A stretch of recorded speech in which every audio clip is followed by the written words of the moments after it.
নামাজের এত গুরুত্ব দিয়েছেন নবীজি সাল্লাল্লাহু আলাইহি ওয়াসাল্লাম।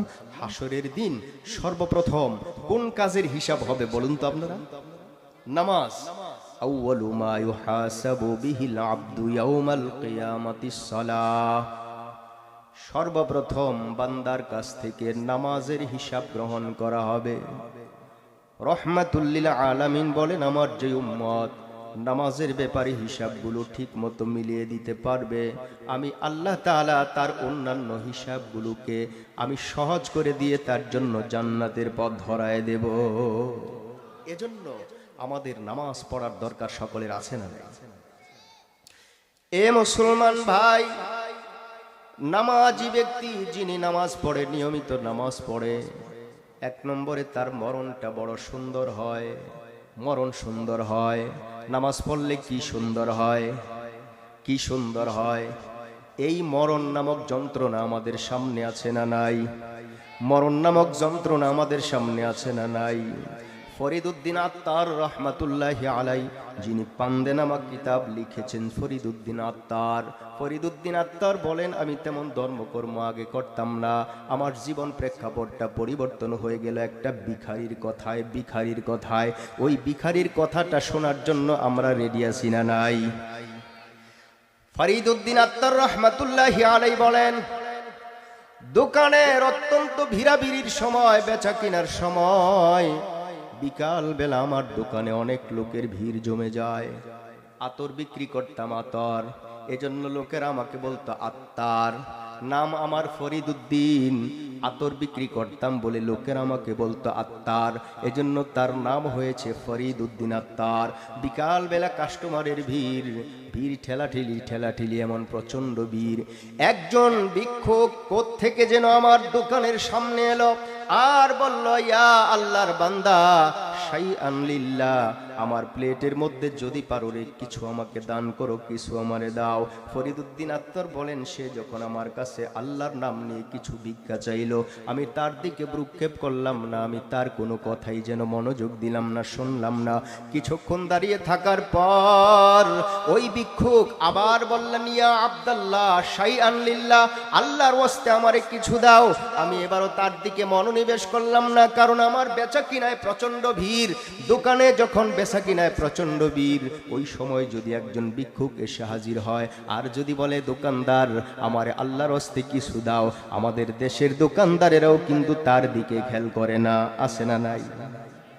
খেয়াল করে না। ইয়া আব্দুল্লাহ, শাইআন লিল্লাহ, আল্লাহর গোলাম, আল্লাহর ওয়াস্তে আমারে কিছু দাও। এই কথা বলার পরে তৃতীয়বারের মতো, তিনবার এই কথা বলার পর ফরিদউদ্দিন আত্তার বলেন, আমি তবুও তার দিকে মনোনিবেশ করলাম না, চাইলাম না, কারণ আমার দোকানের মধ্যে বেচা কেনার বড় ভিড় লেগে গেল, এজন্য তার কথার দিকে আমি মন দিলাম না। কিছুক্ষণের মধ্যে এই ভিক্ষুক অত্যন্ত রাগান্বিত হয়ে গেল।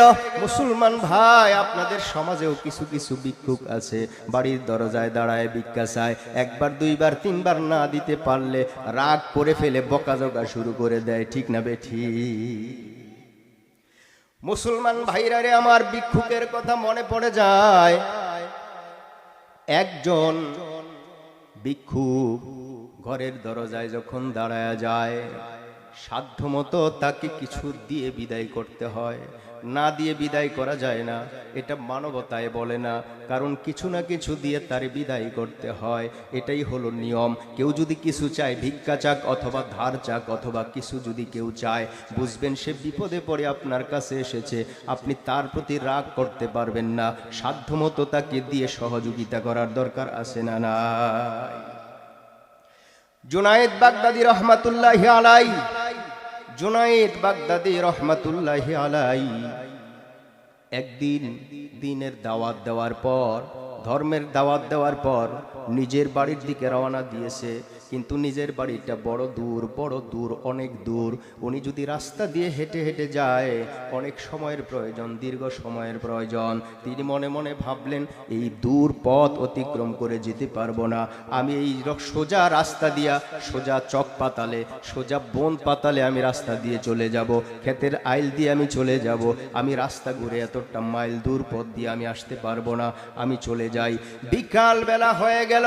জমিনের মাঝখানে যখন আসলেন, চকের মাঝখানে আসার পর তার চোখের সামনে পড়ল ওই যে পাশে একটা জঙ্গল দেখা যায়, জঙ্গলের পাশে তিনি চলে গেলেন। ক্লান্ত অবশান্ত দেহ নিয়ে তিনি গাছের নিচে কিছুটা ছায়া গ্রহণ করার জন্য গাছের নিচে বসে পড়লেন। তার শরীরটা যেন কেমন ঝিমিয়ে ঝিমিয়ে পড়ল, তার শরীরের মধ্যে যেমন কেমন একটু ঘুম ভাব আসলো, তন্দ্রাচ্ছন্ন হয়ে গেলেন। এমন সময় গাছের ডালের মধ্যে উপর থেকে একটা পাখি পায়খানা করে দিয়েছে।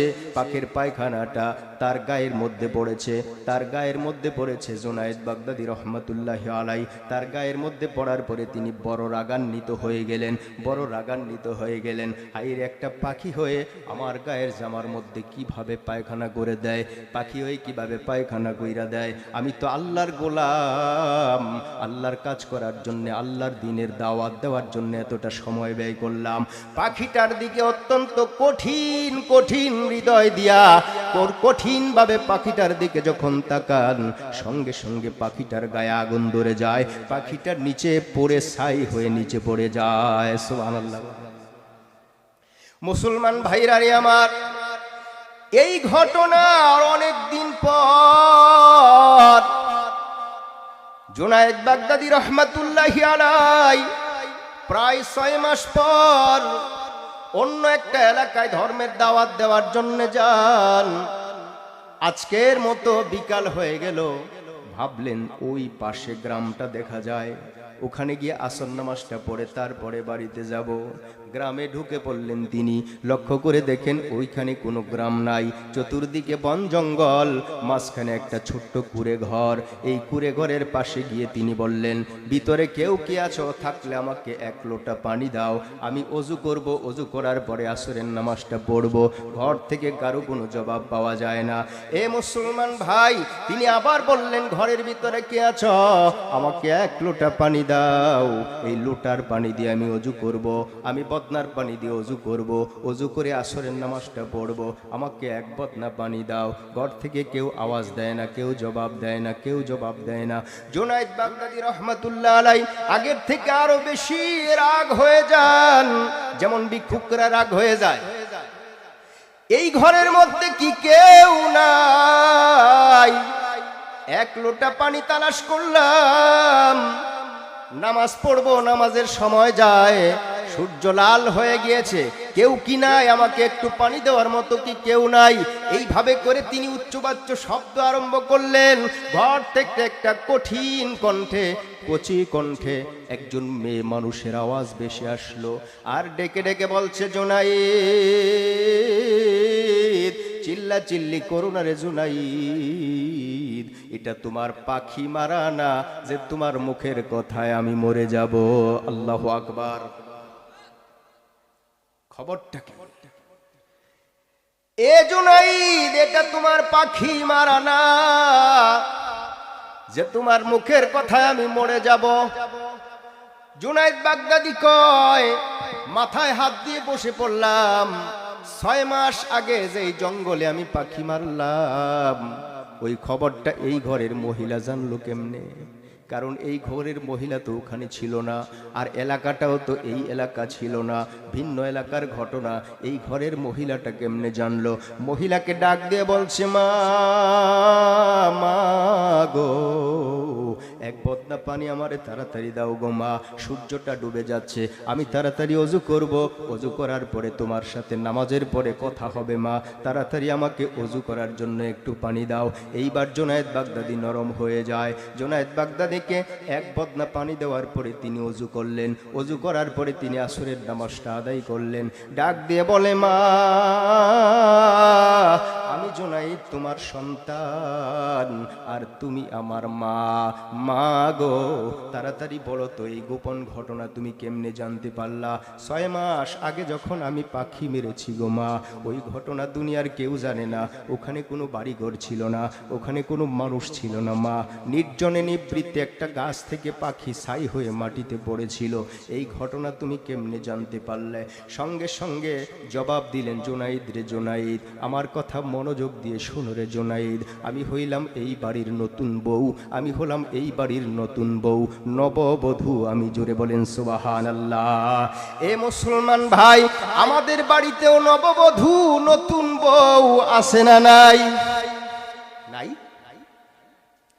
মা তোমাদেরকে বলে যাই, হাতে পায়ে ধরে বলে যাই, কথাগুলো মনোযোগ দিয়ে শোনো মা। কোন গুণের কারণে জুনাইদের মতন ব্যক্তির উপরে এই মহিলার প্রাধান্য পেল গো মা? আজকে মহিলা মা বোনেরা নামাজ পড়ে না, রোজা করে না, নেক আমলের দিক দিয়ে মহিলা মা বোনেরা অনেক পেছনে আছে। জোরে কোন ঠিক কিনা? অনেক পেছনে। জুনাইদকে বলছে, জুনাইদ আমি হলাম এই বাড়ির নববধূ নতুন বউ, 1 বছর এখনো আমার ফিলাপ হয় নাই, পূর্ণ হয় নাই রে জুনাইদ। এই বাড়িতে বউ হয়ে আমি এসেছি, এই বাড়িতে বউ হয়ে আমি আসলাম। এই বাড়িতে বউ হয়ে আসার পর তুমি যে 6 মাস আগে পাখি মেরেছো, ওই পাখি মারার ঘটনা আমার চোখের সামনে ভাসমান ছিল। আমি গোটা দুনিয়ার সব কিছু চক্ষু বন্ধ করার পরে দেখতে পাই। জোরে বলেন সুবহানাল্লাহ। জুনাইদ ডাক দিয়ে বলেন, মা তুমি কেমনে দেখতে পাও? কি আমলের কারণে, কোন গুণের কারণে তুমি দুনিয়ার সব কিছু দেখতে পাও মা? মহিলা ডাক দিয়ে বলে, জুনাইদ জানো না আমরা অত্যন্ত গরিব মানুষ। ঘর দরজা দেখে নিশ্চয়ই তোমার জানা হয়ে গেছে আমরা গরিব মানুষ। কুড়ে ঘর, ছোট্ট পাতালতার ঘর, এই ঘরের মধ্যে আমি আমার আর স্বামী থাকি, 2 জন ছাড়া আমাদের কেউ নাই। এই জনাইদ 1 বছর হলো বিয়ে হয়েছে, শ্বশুর নাই, শাশুড়ি নাই, দেবর নাই, ভাসুর নাই, ননদ নাই, আমার কোনো আত্মীয় স্বজন নাই। আমার স্বামী অত্যন্ত গরিব স্বামী রে জুনাইদ। এ জুনাইদ আমার স্বামী মাঝে মাঝে কাঠ কাটার জন্য জঙ্গলে চলে যায়, বিকাল বেলা কাঁধে করে বাজারে নেওয়ার পর ওই কাঠগুলো বিক্রি করার পরে রুটি লবণ যা পারে এতটুকুই নিয়ে আসে। এগুলো খেয়ে আমরা জীবন ধারণ করি, আল্লাহর দরবারে শুকরিয়া আদায় করি। জোরে কোন সুবহানাল্লাহ। এ মুসলমান ভাই, এখন যদি পুরুষদের ইনকাম কম হয়, ঘরের ভিতরে সর্বপ্রথম যার কাছ থেকে জ্বালাটা ভোগ করতে হয় সেই ব্যক্তি হলো স্ত্রী বা বউ। ঠিক না বেঠিক? পাশের বাড়ির ভাবি, তার স্বামী লক্ষ টাকা ইনকাম করে, তুমি কেমন মরদ হইলা? ঘরের ভিতরে খাবার আসে না, ঘরের ভিতরে পরন আসে না। ভাবি দেখি নতুন নতুন কাপড় পরে মার্কেটে যায়, আমারে কেন তুমি এভাবে সাজায় পরায় মার্কেটে পাঠাইতে পারো না? এমন নাদান না ফরমান স্ত্রী সমাজে আছে না নাই?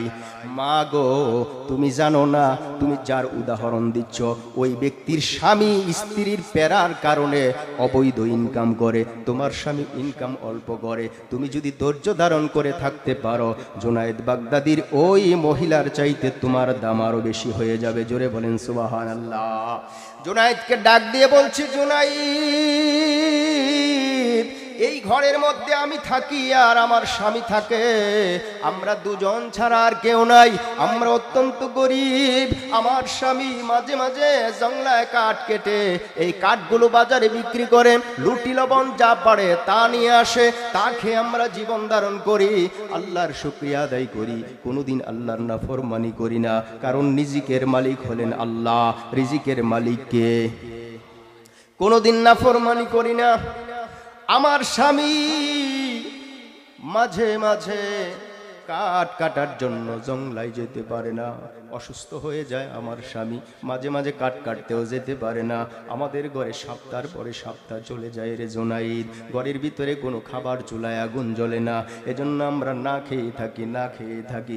রাত যখন গভীর হয়, আমার স্বামীর বিছানা থেকে আমি আস্তে করে গোপনে উঠে যাই, আমার স্বামীকে ঘুম পাড়াই, আদর যত্ন করে ঘুম পাড়াই।